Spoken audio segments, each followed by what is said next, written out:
آغاز ایک بہت ہی غمناک افسوسناک خبر کے ساتھ ہوا۔ اسماعیل ہانیہ جو کہ چیف تھے حماس کے وہ اب نہیں رہے اور ان کا تہران کے اندر ان کا قتل ہوا۔ ان کی شہادت کے بعد سے مختلف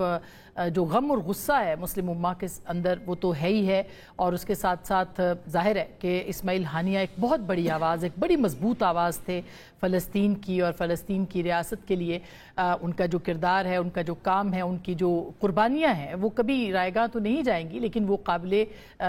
جسے کہنا چاہیے توجہ ہیں کہ ان کے 3 بیٹے 4 پوتے اور اس کے علاوہ خاندان کے 70 افراد اسماعیل ہانیہ نے اس مشن کے لیے، فلسطین کی راہ کے لیے قربان کیے ہیں۔ بہرحال پاکستان نے بھی اظہار مذمت کیا ہے اور اس کے ساتھ ساتھ مختلف ممالک کی طرف سے مذمت بھی آ رہی ہے، تعزیت بھی آ رہی ہے، لیکن سب سے اہم بات ہے وہ یہ ہے کہ ایران کے جو سپریم کمانڈر ہیں علی خامنائی صاحب، انہوں نے کہا ہے کہ اس قتل کا بدلہ لیا جائے گا، کیونکہ یہ قتل جو ہے وہ سرزمین ایران پہ ہوا ہے، تہران میں ہوا ہے، اور تہران ظاہر ہے کہ ایک بہت بڑا ایک سیکیورٹی لیپس بھی اس کو قرار دیا جا رہا ہے، لیکن اب کیا ہوگا یہ ایک بہت اہم سوال ہے۔ کیا بدلہ لیا جائے گا؟ یہ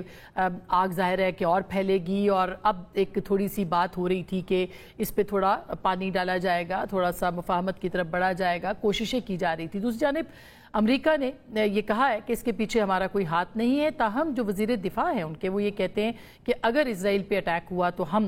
دفاع کا حق جو ہے وہ استعمال کریں گے، اسرائیل کے بہاف پہ امریکہ اپنا حق ادا کرے گا یا اپنا فرض ادا کرے گا جو بھی ہے، لیکن اس وقت جو صورتحال ہے وہ کافی گھمبیر ہے اس خطے کے اندر بھی، مڈل ایسٹ کے اندر اور پوری دنیا کے اندر بھی۔ دوسری جانب آج کچھ اگر ہم اپنے مقامی خبروں کی طرف دیکھیں تو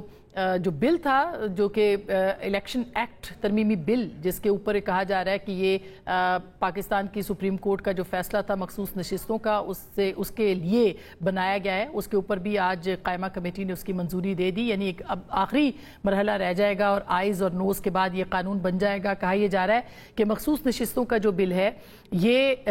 روکے گا وہ راہ جو کہ فیصلہ دیا ہے سپریم کورٹ نے مخصوص نشستیں تحریک انصاف کے حوالے سے۔ کیا یہ روک پائے گا، نہیں روک پائے گا، اس کے اوپر بھی آج کے اس پروگرام میں ہم بات کریں گے۔ اور ایک اور اہم موضوع جو کہ کچھ دنوں سے زیر غور ہے اور زیر بحث بھی، وہ یہ ہے کہ عمران خان صاحب نے باقاعدہ فوج سے یہ کہا ہے کہ ان سے بات چیت کی جائے، ان سے مذاکرات کیے جائیں، اور یہ بھی کہا ہے کہ کوئی نمائندہ مقرر کیا جائے۔ اس سے پہلے بھی درخواستیں تواتر کے ساتھ جو ہے وہ پاکستان تحریک انصاف کی جانب سے 3 دن تواتر کے ساتھ جو ہے وہ آتی رہی ہیں۔ اس کا جواب کیا ہوگا، کیا ہے، وہ ہم آپ کے ساتھ ضرور شیئر کریں گے، لیکن پہلے سنیے گا کہ کس طرح سے پاکستان تحریک انصاف اب چاہ رہی ہے فوج کے ساتھ باقاعدہ، باضابطہ اور براہ راست ان کے ساتھ بات چیت کی جائے۔ ذرا سنیے گا۔ خان صاحب کی طرف سے سب سے پہلا میسج جنرل عاصم منیر کے نام پہ ہے، اور وہ یہ ہے، شہباز شریف اور یہ پی ڈی ایم کی حکومت جو ہے پاک فوج اور تحریک انصاف کو آمنے سامنے کر رہی ہے۔ عمران خان نے جنرل عاصم کو ایک پیغام بھیجا ہے کہ ہم آپ سے صرف ریکویسٹ کر سکتے ہیں ملک کے خاطر نیوٹرل ہو جائیں۔ میری اداروں سے ریکویسٹ ہے کہ آپ نیوٹرل ہو جائیں، ان کے ساتھ رہ کے یہ نحوست کا لعن تان آپ پہ آ رہا ہے، لوگ آپ سے گلہ کر رہے ہیں کیونکہ لوگ یہ سمجھ رہے ہیں کہ آپ ان کو لانے والے آپ ہیں۔ لفظ باقاعدہ ریکویسٹ ہے، اور اس ریکویسٹ کا جواب جو ہے وہ آج چونکہ محسن نقوی صاحب کا کہا گیا تھا کہ محسن نقوی صاحب جو ہیں وہ نمائندے ہوں گے کہ نہیں، اس پہ عمران خان صاحب نے کہا کہ ان سے کسی صورت بات نہیں ہوگی۔ انہوں نے آج ایک جواب بھی دیا، اس جواب کو سمجھا جا سکتا ہے کہ شاید وہ مقتدرہ کی طرف سے بھی جواب ہے۔ ذرا محسن نقوی صاحب کی گفتگو سنیے گا۔ سیاسی صورتحال میں کوئی ایسی چیز ہے کہ جس کے اوپر